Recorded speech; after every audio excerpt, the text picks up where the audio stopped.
Hi, this is Randy Randall of No Age and host of the podcast Hyphenate with Randy Randall. I want to welcome our newest sponsor of the show, DistroKid. DistroKid helps musicians get their music on all the major streaming platforms, and artists keep 100% of their royalties. Hyphenate listeners get 30% off at distrokid.com/VIP/hyphenate. Again, that's distrokid.com/VIP/HYPHENATE. Go get your music streaming everywhere now.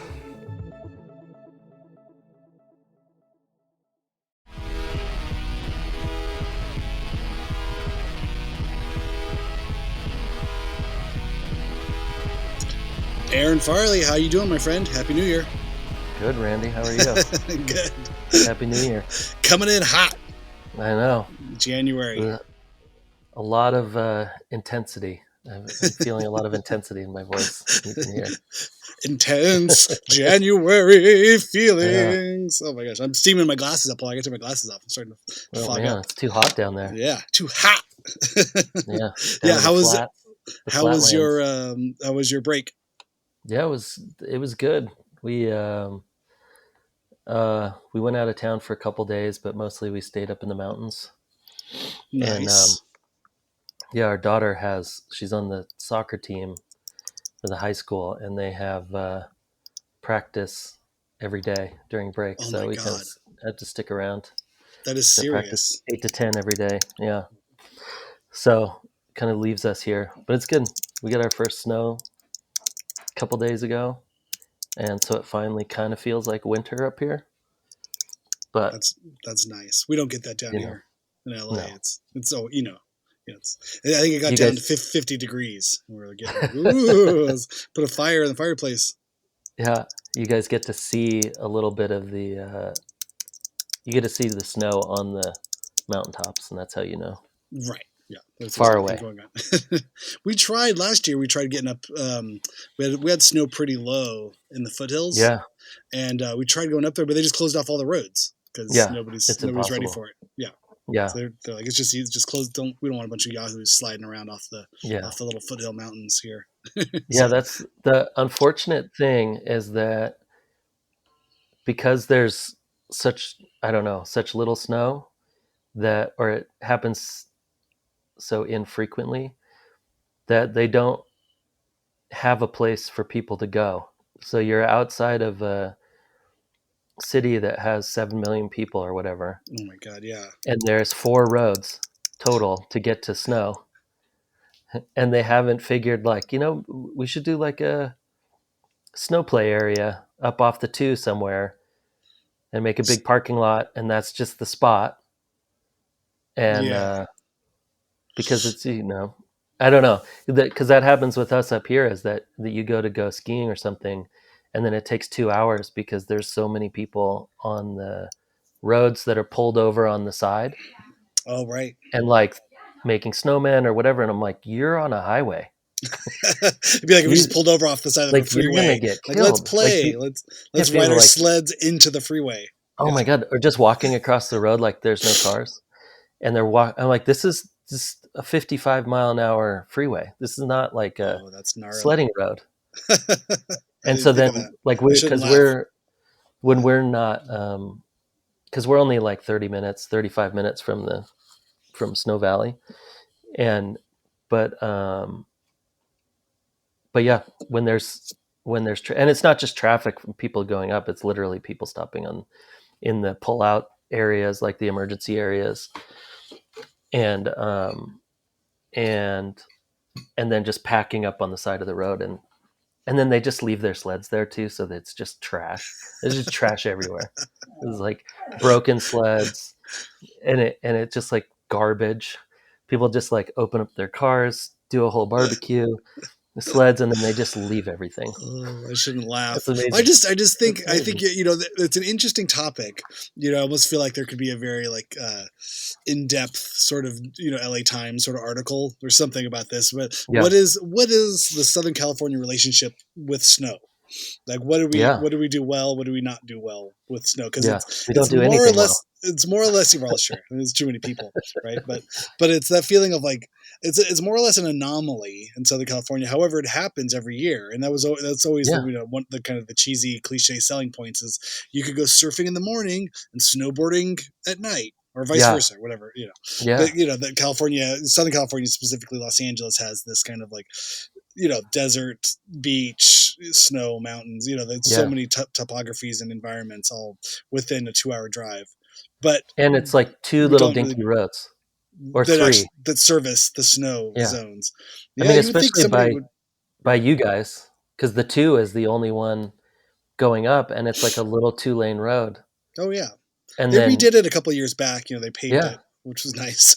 yeah. I There's a mean, we've few done it. flood channels. I think they're worried about more flooding than Yeah. drivers. When and we went up there a couple times when the kids were little, and go around on the, with the sleds and everything like that, and it's fine. But then, um, yeah, it's just there's too many people, Yeah, yeah. not enough roads. I wonder, yeah. Well, you think somebody would make a killing, if it's some kind of like a Disneyland type of thing, or some, I guess they've had it throughout the years, Santa's Yeah, Village, or the different Mountain High and different, yeah. I mean, they have some places. stuff up here, but it's just the mountains aren't the problem. Like the snowboarding and all of that, that's somewhat easy to, they have that figured out. It's the people that want to go sledding, or Mm. just want to, like, hey, we want to go play in the snow for a couple hours and show the kids snow. There's Right. nothing. There's not a formalized sort of this is the play in the snow area. Everybody go Yeah. pull over So here. it This just is our. becomes the Wild West of trying to find like a tiny little patch of snow to roll around in for an hour And and not get not hit by get cars or yeah, plows. not get hit by cars. That's wild. Somewhere I to wonder. dump your garbage also. Right. Yeah. Yeah. Yeah. Dump your garbage, roll around in the snow. I Yeah, mean, that's yeah. fun. I mean, that's sort of how I was raised as a local Southern California person. Yeah. We'd put on 2 pairs of jeans and a sweatshirt, and then go Hmm. roll around in the snow and try not to hit rocks. Yeah. Mostly you just bounce off of rocks and trees and stumps you don't see because we have no idea what we're doing, and then someone's hurt and bleeding, Yeah. and then you come down the mountain and have hot Yeah. cocoa. That Yeah. was it. And I've never seen people sled on smaller amounts of snow. Yeah, we don't know. We don't know what we're doing. Yeah, it's great. Yay! Ow! Yeah. Hey! Yeah. Ow! It's like slippery, hard dirt. Yeah, it's mostly mud with a Yeah. little bit of ice mixed in Yeah. there. Just enough things that'll cut you. Rocks Yeah. and Right. sharp ice. Yeah. That's mostly what I remember. Yeah, being very sore. Like you'd go on your butt and then you'd roll over a big rock and then your butt hurts, or your knees, and you fall Yeah. forward and your hands and face are all cut up. Yeah. More The more tradition. driving than sledding. Oh yeah, always. Well, that's the par for the course for any Yeah. Los Angeles experience. Is whatever you do, drive for 2 hours, and you're there for 2 hours, and drive for another 2 hours. Yeah. It's a That's 6-hour easy. event. Yeah. You just get Amazing. used to it. I never, yeah. I think it's a funny thing. I think that's a lot of where that first Soundfield record sort of came from. Was that Right. sort of meditating on the transportation, or just being stuck in a car driving from the desert to the beach and back, because it was just such a common occurrence as a as a young person growing up out in the Inland Empire. It was just, that's all we did. Every weekend we would drive to the beach. Again, it would Yeah. take the 2 hours or whatever, whatever it was, or wherever you are going to the city for some kind of cultural event, some kind of art or something, live music. But again, just always driving. Just always Yeah. driving. I have no negative. Shannon, my wife, who grew up in San Francisco area, stresses her out when there's more than one freeway. Like she could be on one freeway for a long time, and that's fine. But as soon Yeah. as she has to start changing freeways, it just she's like, I can't deal with this. Yeah. I mean, I grew up in Spokane, so it's like Yeah. we had one freeway, and you only went, like, you would get on it for, I don't know, a mile Right. and a half, at the most. and it was slightly faster than just taking Sprague. Right. Yeah. If you got to go to Coeur d'Alene, that's the big Yeah. outing. Like if you had to be in the car for a half an hour, you were almost leaving the state. Yeah. Pretty Insane. much. But I guess it's the same way, folks growing up in like England. It's always that thing of like, oh my God, like when we tour in England, it's like, but yeah, the next town's so far away. It's like 2 hours, 3 hours away. Yeah. It's like that's the morning commute. That's Yeah. we would drive that every day from London to Bristol every day. Yeah. That's just how people would do it. Until I got 49 and Blink. You get your coffee and podcast or Yeah. radio. No, I know. I think of that too, that even because a lot of times I'm shooting down in like Joshua Tree, or I may come into LA every once in a while. But if it's less than 2 hours, I'm like, oh, it's nothing. Yeah, Yeah, that's easy. just Hour going to the 40, supermarket. hour Yeah, 40. I see won't you even there. feel it. Yeah. Yep. Yeah, I know. So funny. But oh yeah, but I was just thinking too, like if but if we grew up, talk to somebody who grew up in New York, Yeah. like you'd have to get on this train to that train to this train. I think I could figure it out if I was there, but Yeah. I wouldn't do it comfortably. I'd be It's every time stressful. I switched to train or got the stop was coming up, like is this it? Am I in the right Yeah. place? Oh my god! Wait, where am I now? I got off in the wrong place. Yeah. I'm the guy standing as close to the map as possible. Yeah, yeah. Try not to look like you want to get mugged, but just Yeah. kind of like also studying intently, like, Yeah. uh, Reading my book of how not to get mugged on the train. yeah. 10 steps to not This is the way. First, like read a this newbie. book. Yeah. Yeah. Bring this giant ass book with you. Hide behind it. No one will notice you. How to take Lend down a it. mugger in 10 steps. Hit them Big with this letters on giant the ass outside. book. Yeah. Yeah. This book is also the front cover is made out of iron or titanium. It can also be used for defensive purposes. Yeah. Oh my god. I've never gotten mugged on a train. I've gotten mugged on a street Have in you LA. really? Yeah, right off Melrose. I never told you this story? No. Okay. Have you been mugged? Do you have a good I've mug never story? been mugged. Oh my, No. okay. So I got mugged. It was 1999. I was about to move out of the house. I had a friend that lived on Melrose in La Brea, an Yeah. older friend, my older brother's friend, and I was going to move in with him. It was already set. I was going to go start college in whatever that August, and this is maybe May. I'm a senior in high school, and I'm going to graduate. I got senior prom coming up, kind of the end of my school. But I already knew of friends, and I had, older brother figure friend that I was going to move in with. So I would drive out to LA a lot to go see music or go just, to do things again. Now I'm in high school. I have my own, my own car and whatever. So I was out there. We walked down to Melrose. We got a good piece of pizza. And we're just walking back, and to me, I'm feeling so excited. Like I'm in LA, Yeah. I'm going to live here soon. I was just nothing but anticipation, Yeah. bubbling over. Just so excited. I've got prom coming up. Look at me on the top of the world. Just turned 18, driving around, hanging out on Melrose. Yeah. And then, and so we're walking back to the pizza place, and there's three dudes. There's and I'm kind of in the middle. We're not really saying much. Probably going to go back and play some music or do something. And then so I'm walking, and we're literally on the street where the house is, on Fuller and Willoughby, wherever they're right there. And then all I hear is from behind me. I thought there was like a homeless guy walking or somebody just walking on the street. Yeah. It didn't seem that unusual, but then I kind of catch me with the corner of my eye. But then I hear, I want to see 3 wallets right now, and I turn around and just see this giant, like dirty, hairy looking gun.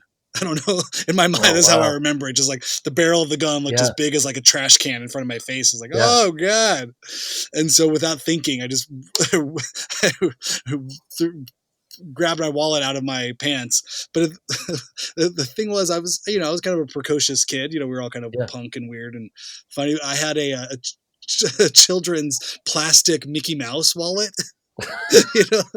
Yeah. It was the 90s. It was kind of amazing. Ironic. So it was like a plastic Mickey Mouse wallet. And all I had was, my driver's license, which I've only had for a year or two. And then I think one credit card my dad gave me for emergencies. Yeah. And then whatever the $60 in cash that I needed to buy my prom tickets with. The next day. So maybe I'm hanging out on a Wednesday, and then Thursday I was going to buy prom tickets. So I had $60. The only time you've had money in your wallet for right. months? Yeah, at that age, like I can't believe I got so much. This is all the money I've had, all the money I have in the world. $60 cash, three 20s, and then and that's it. My dumb little plastic wallet. And so I remember I just gave it to the guy, and my other friend gave him one, but the one that was in front, he took off. He started booking it. And I'm just kind of standing there, and it's just literally like slow motion. Everything is just happening like in syrup, and and so I'm just kind of watching the guy and the gun and the guy and the gun, and I see my other friend running, and I'm just like, I don't know what I'm supposed to do.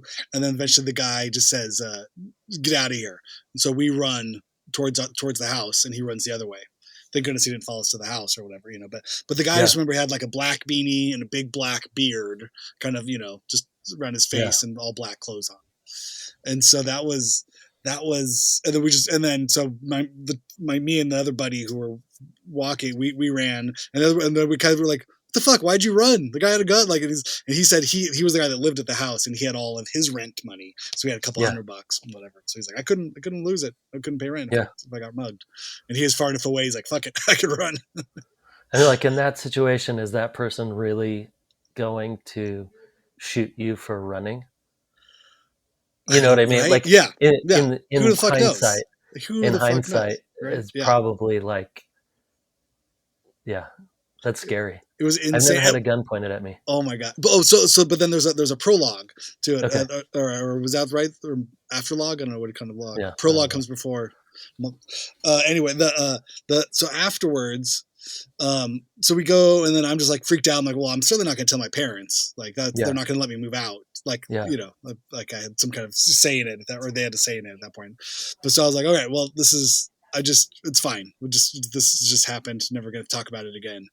And then my buddy, the one who also got his wallet stolen, like the next day, he gets a phone call from somebody who found a pile of wallets on their lawn.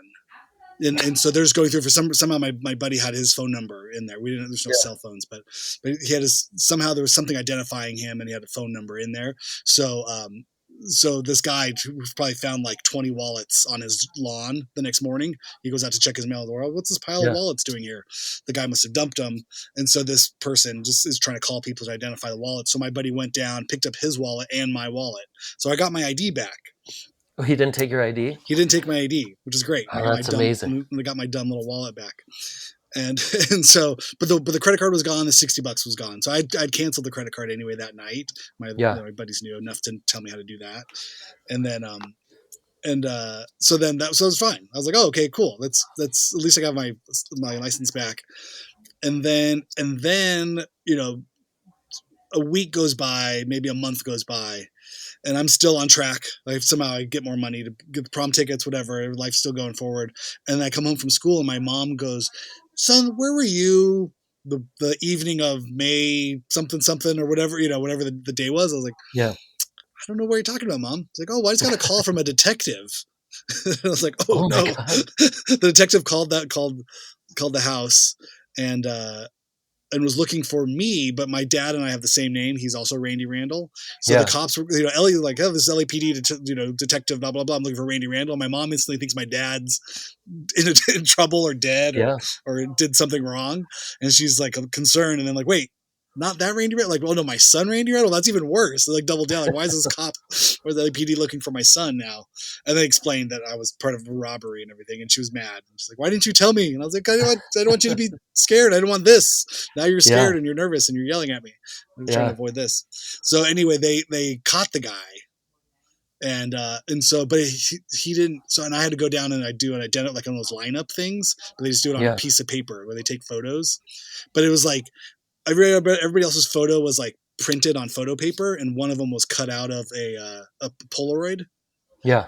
And so they're like, well, don't let the quality of the photo, lead you to who the person is. Just point to the person who robbed you.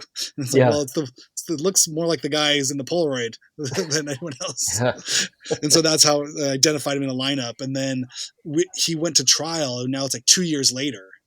And so I had to go and testify in court, but it was so long. So this is awesome. But now I'm like into college. I have a whole other life going on, and I had to remember to go in, and I was just nervous too of like, well, how many, like, what is it like to tell? Like, was it, are people going to know I'm the guy that put this guy behind bars? Yeah. But apparently they caught him. I remember seeing it on the news. They caught this guy, and I think he had like 50 counts of armed robbery against him. Because it was always the same MO. He like looked the same. He said the same things, and he would dump the wallets. There was something that was like they could connect them all together. And I remember, so the thing on the news, he got caught because he was robbing an old lady, and then the old lady's dog, like the Chihuahua, chased the guy down. So when the cops came, they found the Chihuahua, and the Chihuahua had found the guy or something. It was something like, that's amazing. Fucked up thing.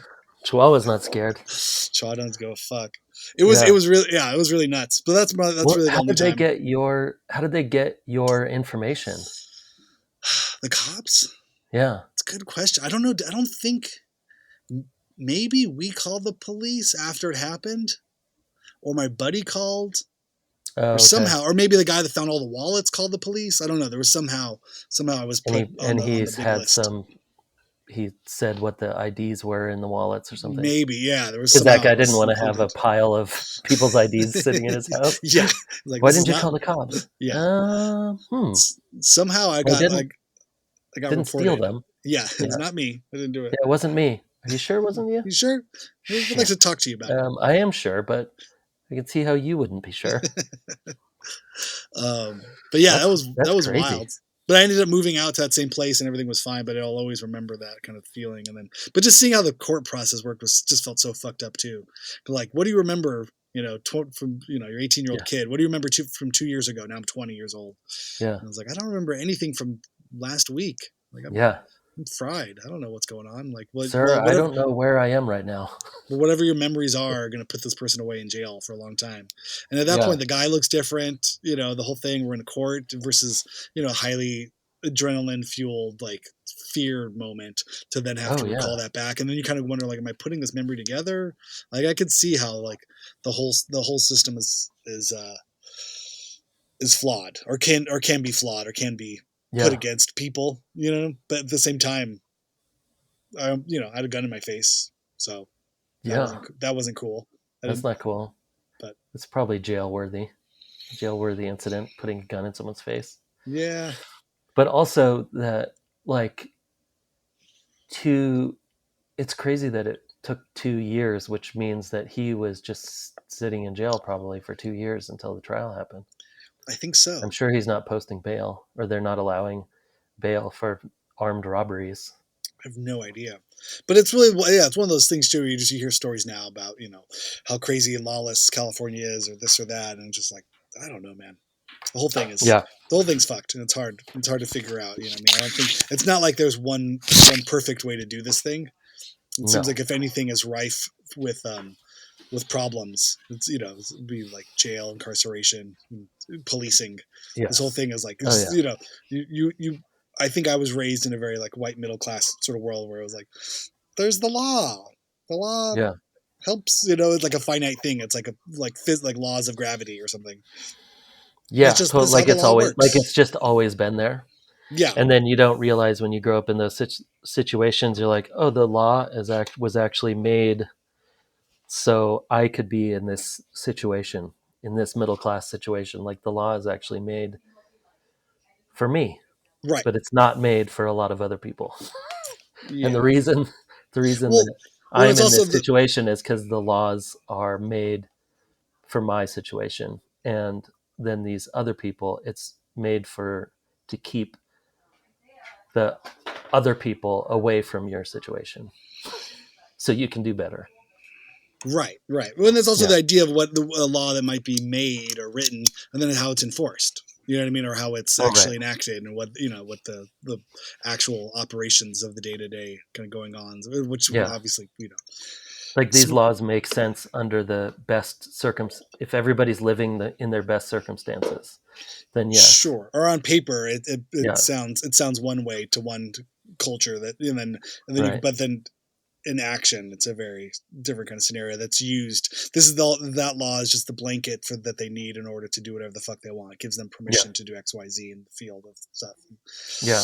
Well, and I remember hearing some stories. Well, two different times that when I think I was doing a photo shoot down, and we were down in Compton, and people were just talking about I don't know, something got brought up, and people were like, oh yeah, no, you don't, like when you're young from here, you don't drive north of Central or Olympic. You don't drive north of Olympic.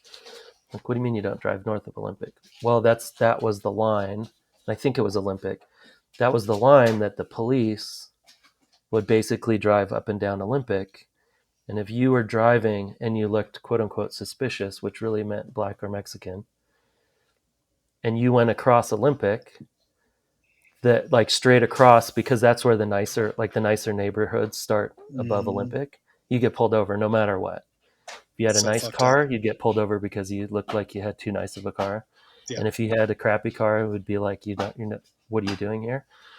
And but it would literally be like, yeah, my uncle got a job up in Culver City or whatever. And well, I'm trying to think. Culver City is north of Olympic, right? Sure. Whatever. Ish. Kid Wherever Bronson, it sure. was, Yeah. it was north of there.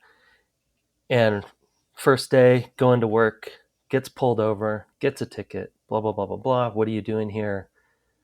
We need to search your car. Goes through the whole thing. And he realizes that even though he's like 10 minutes from work, he goes, okay, I have to go all the way up to the 110, go north, all the way around the nice neighborhood, and then come in from the other side so it doesn't look like I'm just driving straight up. Ugh. So like It's the horrible. 15-minute Systematic commute racism. Yeah. is an hour and a half commute now. Wow. And they're like, and that's with someone with a car. So it's like, if you're taking the bus, it's like an hour. And if you're da-da-da-da-da. And that was, I mean, it wasn't my first time hearing it, but it was my first time like actually being in a situation, and everyone's going, oh yeah, everyone knows that. You don't drive, you don't go cross Olympic. What are you, crazy? And it's like family after family after family after family. Like, oh, this is like a whole neighborhood that is stuck. And they know, and why. Everyone knows why. Because like a certain group is being the police is for them. Right.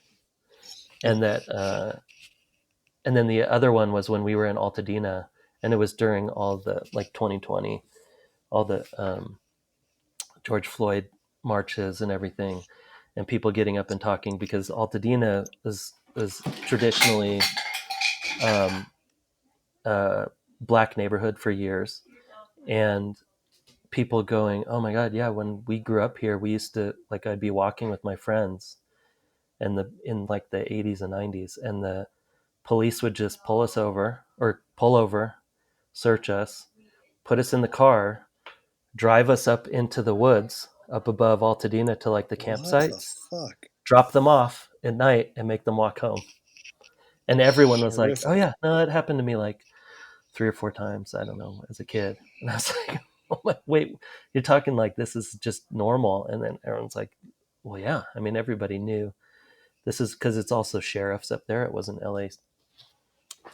LAPD. And so the sheriffs just kind of do whatever. And they would just harass. Just everybody was just, it was hours of people talking about the harassment that they grew up with. I was That's like, fucking insane. wow, I never, I mean, whatever, you hear stories, but that's when I realized, I'm like, I will never feel like that, because I'll never get treated like that because of what I look like. Like, I could talk back to a cop and they'd be like, come on. Like, well, I remember when, Come on there, pal. Hey, buddy. come on, buddy. Hey, buddy. Yeah. I mean, I remember going to Mr. T's bowl when I first yeah. moved here in like 2001, which was in Highland Park, and Highland Park wasn't the greatest, most safe neighborhood at that point. And my buddy and I were drinking a beer out in the parking lot. Cops pulled up, but I was 24. This is what I was doing when I was 24, 25, drinking beers in the Sure. parking lot behind the Yeah. club. And they pulled up. They're like, you can't drink outside. Come over here. Give us your IDs, whatever. I'm like, okay, I'm old enough. And then, so they just made us pour it out. My buddy had a little weed on him. They took it, and they just go, you guys shouldn't be in this neighborhood. That was the response. He didn't get arrested. He didn't get anything. We didn't get tickets. We didn't get anything. It's like, you guys are not in a safe neighborhood. Like, we come here all the time. This isn't where you should be. And both of us are white. Yeah. And it's like, oh, okay. And they made us pour our beers out, and they left. And I'm like, oh, that's the difference. Yeah. All the other kids there were getting harassed and put in the cop car. arrested. I mean, Yeah. I've had friends of mine. I've watched them get put in the back of cop cars because of skating, and Yeah. they're not white kids, and they're in Whittier, so they Right. just get harassed. Well, that's one of those like clear examples of lines where, like, you know, for you, we're going to warn you to try to keep you safe. Our job is to keep the white kid safe and to keep anybody who's not a white kid, you know, locked up. Yeah. And they also might not Or even be afraid. thinking that that's what they're doing. Like some of them, Right.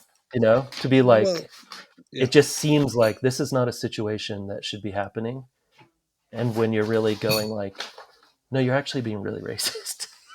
Like, Right. it's not, Right. like you don't realize how, or maybe you do, and you just have content, you know, most of the time the police like don't live in the neighborhoods where they're.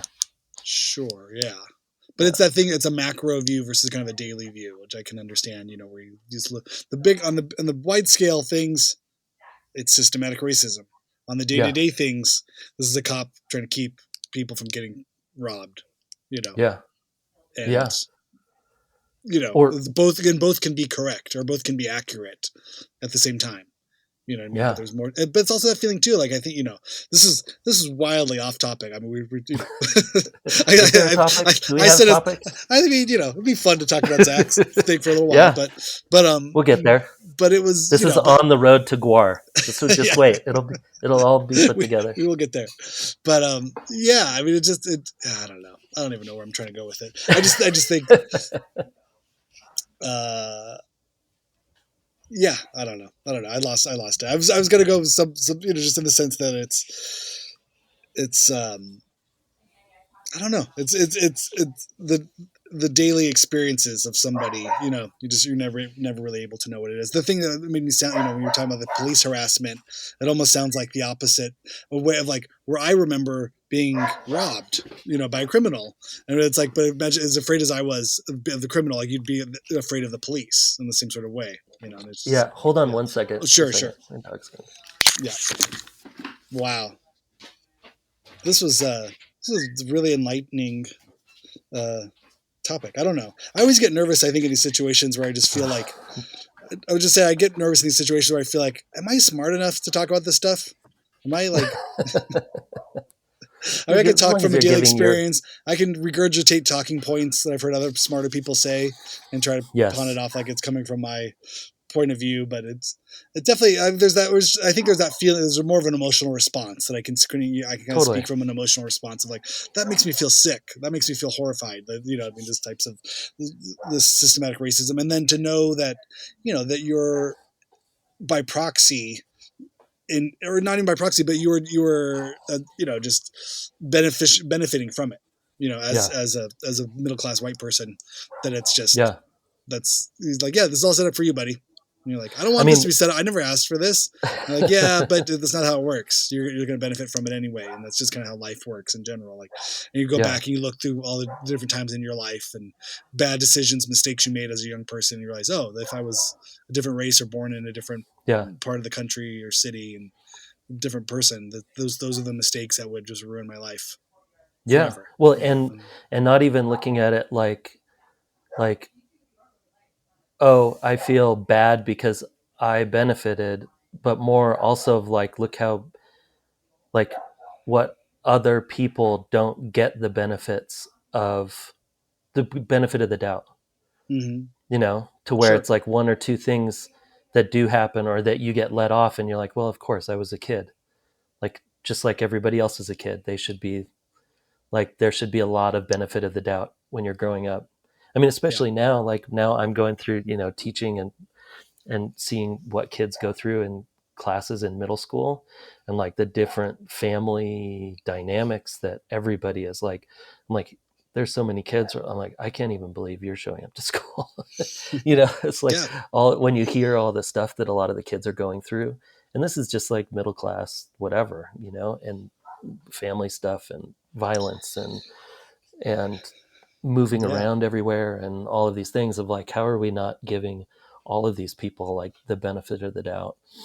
Or why don't we have a system that gives benefit, like much more benefit to people who are going through problems instead of benefiting all of the people who kind of have things figured out or the system is working for them. But I guess this is why we have systems. Well, yeah, right. I mean, because we talked about, like you said, at the beginning, where there's just trash everywhere. Like no one knows what to do about snow. How do we deal with snow? There's too many people. Yeah. You get in large groups of people, and you start drawing lines and start making rules and start trying to come up with some sort of organizational system, and it gets fucked. It gets fucked real quick, and managing 7 million people, let alone. Is that what LA? Is that LA County? 7 million? Something like that. 7 million. Something crazy. It's insane. I know that when I looked at the numbers once, and when I moved here in 2000, and since I've moved here, there's over 1 million more people than when I moved here. But I'm like, oh, that's why traffic is bad. That's 1 million people. They didn't make more streets. Right. Or housing prices or housing prices. The other shit. Wow. Yeah. So Zach Blair plays guitar in Rise Against. So a little intro there. Just a quick aside before we get into our main topic of today's story, which is last week's interview. Also, we are doing this now bi-weekly. Everybody keep your messages and well wishes and good support to Hyphenate halftime@gmail.com. Keep writing in, sending them in. We'll eventually start reading all of those on the air, but let us know what you think about us going to a two a week format. I'm excited for it. How do you think? Do you think is it going to go well? How quickly until we're off the rails and we fuck this thing up? March? I don't know. I feel like we're already off February? The rails, so we're good. We're good. We've been off the rails for years. The plan is the halftimes will come out Monday, and then the interviews will come out Thursday. Yeah. And we'll see how it goes. But Zach was one of the first people I interviewed. It's funny. I'm still going through some backlog stuff from when we first started the show. And I was introduced to him through Joe Plummer and the people at Ruinous Media, because he has a great show, Anti-Heroes, where he talks to guitar players. And it's a great show. If you haven't heard it, I definitely recommend it and go check him out, because he's got a lot of great people on there. And he's super knowledgeable. He's a great guy. He seems like... excited. I know he kept saying like ADHD but you're like, I think you're also just like super pumped. He seems very pumped about things. Like it seems like someone who gets into something and is just like full bore. Yeah, 100%. I mean, I've seen Rise Against a couple times, but I saw them. I got to shoot photos of them when they played their MySpace secret show. Okay. Which is like this little tiny. I had to look up where it was. It was in Boston, I think, and they played this little tiny, I don't know, 150 people, 200 people or something, and it was amazing. And I like that band is so like anthemic. Technically good. Yeah, like the songs are just so anthemic, I think is probably the right way to put it. Yeah. But I've never seen Guar. Have you seen Guar? Never seen Guar. Nope. Yeah. I've heard about it. I've seen video. I've seen photos. Yeah. I think I just didn't want to get messy. It was like going to a Gallagher I don't think show it's or my something. thing. Yeah. It seems like a lot to go through.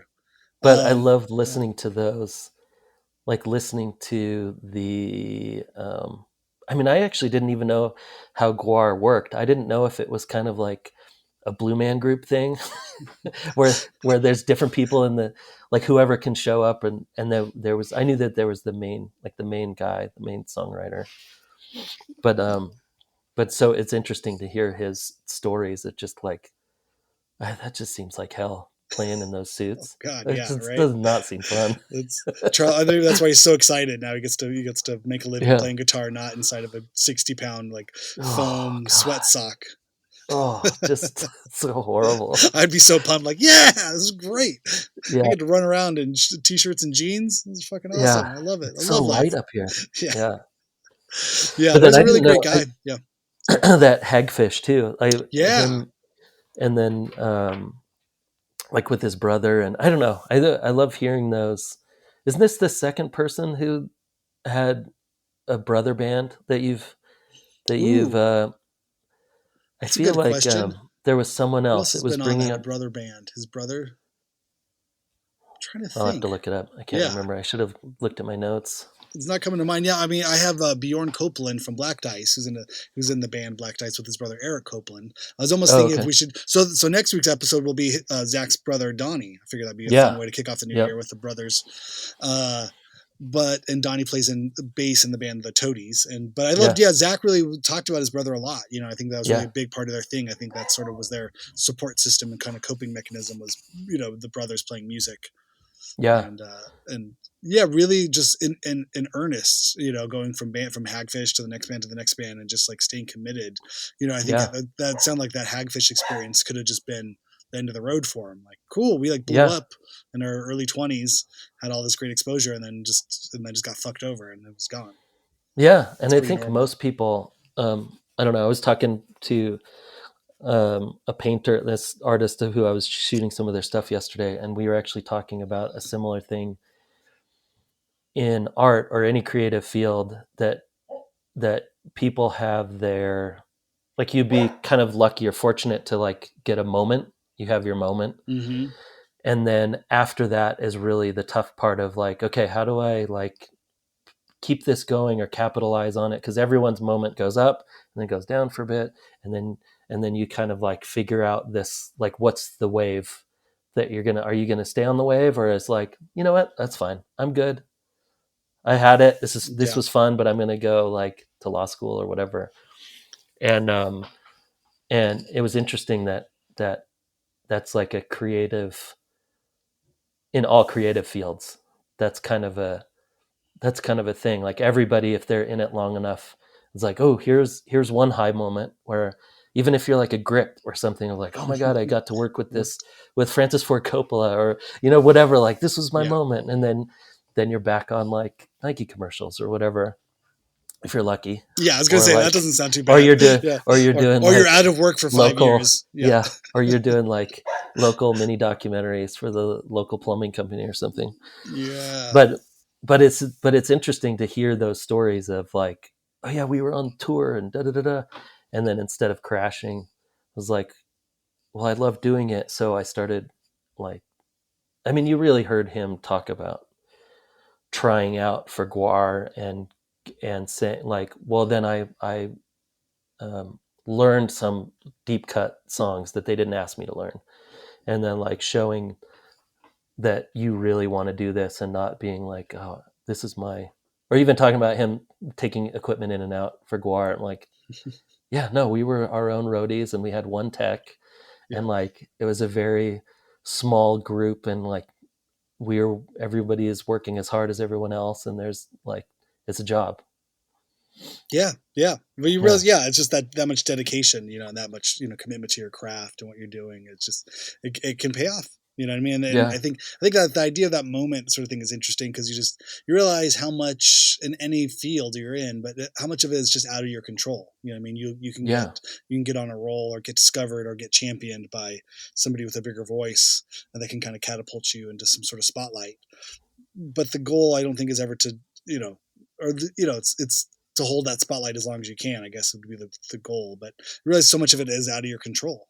There's not really much you can do. And I think there's I've thought a lot about it now, even just the amount of social media and the sort of the role that music and arts and creative people play and sort of filling the content sort of, you know, table of social media.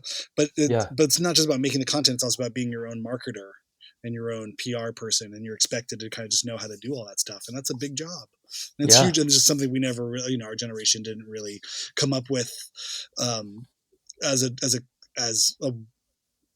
you know, a parallel, you know, sort of like way of a parallel skill set.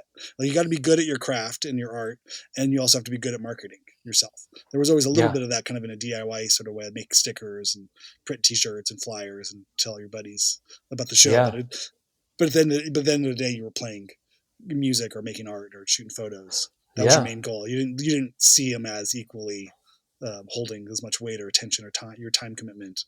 It wasn't the same way of like, cool, I made all the stuff. Now I'm going to spend just as much time marketing all of this stuff I just made. More. Well, and you don't realize how much like you're like, oh, this is just work. I forgot it's work. Like no one expects an accountant to have like great days that are super fun because the accountant is like working. Yeah. And so when you're like, well, but I'm an artist though. This is supposed to be super fun, exciting all the time. And like, no, it's work. Creatively fulfilling every moment of my life. Yeah. You get an extra 5% of fun excitement at a show, or like when you figure something out and you figure out a riff, or like, oh, this is creative and it's fun. But the other part is just like the work part. It's all work. Yeah. And that people that are able to like ride that work wave and figure out the work part, to be like, okay, this is a good balance. It seems like the people that keep going creatively. You bring up a good point though too, because I remember, I did have an accountant at one point, and he, I was working with like the younger junior accountant he just brought in. Yeah. And then the next year I came back to do my taxes, and I was like, oh, what happened to that guy? And he's like, he just wasn't bringing in business. And I was like, oh, what do you mean? He's like, well, you got to go to functions. You got to put your card out there. You got to, meet people, get on a board of something, or, volunteer for things so that you're known in your community and amongst people as the accountant guy, and you generate business that way. Yeah. And this was, decades ago. And I was like, wow, that's kind of rough. But at the same time, I guess it's a little bit of that precursor to that was social media. That's the same sort of thing. Like, as an independent sort of contractor, an accountant or a plumber, if you own your own business, if you're doing your own thing, you got to hustle to find your client base, to find your customers. You're right. Yeah. You're partying, man. You're the party plumber, man. You got to go out and party, bro. You got to go. Yeah, your plumbing business has to have barbecues and sponsor the little league place. You know what I mean? If you're on the back of everybody's jerseys at the little league game, then they know when their toilets fucked, they'll call you. Yeah, right. I guess that's speaking of, didn't the who was it? One of the guys from Circle Jerks ended up becoming an accountant, right? And he became accountant to all the band, anyone that was in the bands and stuff. Yeah. And then one of the guys from Descendants, didn't he become a lawyer? And he had like a radio show for a while. Oh, I don't know. Descendant Milo was a biochemical engineer. He went to college. Oh, that's right. As the record is so documented, and then became a thing. But I don't know. I think what's Greg Gaffin, is that his name, from Bad Religion? He's a professor of some kind of history or literature or something, religious studies. Yeah. Bad religion studies. Yeah. I started out Bad Religion. That was kind of my early thought, but now I have a much more complicated relationship to negative reactions towards religious. Yeah. Yeah, I have a religious studies degree in bad religions. Yeah. Mostly I figured out they're bad, but some might be good. But most of just them the bad parts. That's the part I study. Yeah. I got my degree in bad religions. I feel like there's a whole... Yeah, okay. There's a whole nother hour there somewhere. Yeah. Well, we already took on systematic racism. Let's bring up religion next as we discuss Donnie Blair, bassist from the Tones. But Zach. And then war next week. We'll be talking about war next week. Are you prepared to get into the Middle East? Do you have a take on super easy Israel Palestine? Right. I got a 15-minute thing that'll just fix it all. Perfect. Great. We'll save that. We'll be back with that. That's where we really blow things up off the rails. Yeah, we really tank this thing hard. Coming in 2024. We'll be discussing a painter who also uses acrylics on the side, as well as taking on hot button political issues every other episode. War and oppression. Next week. God. It's not too much there's not enough middle-aged white men talking on podcasts about these things. I feel like I don't see any. We have a crucial point of view to add to the culture here writ large. Yeah, there's no other perspectives. I haven't been hearing anything on the news or anything lately. It's pretty wide open. Pretty dull lately. So we figure out we'd put some perspectives out there, see what sticks. Good. That's what people are tuning in for. So again, write it. Go ahead and feel if you're feeling where we're going with this thing, or want to let us know if we're getting off track. Halftime. What is it? Hyphenate halftime at gmail.com. Hyphenate halftime / politics. Yeah, good. Hashtag more politics, please, in my podcasts. Awesome. Well, Aaron, thank you so much. Cool, I appreciate it. Yeah, we will speak next week after the Donnie Blair episode goes live everywhere. And then, it's fun. I'm looking forward to seeing how 2024 goes. Is this how much podcasting can two podcasters cast? The Coodcast pod. The Coodcast Woodcast pod. Yeah, that's it. All right, man. All right. See you later. Bye. Thanks, Randy.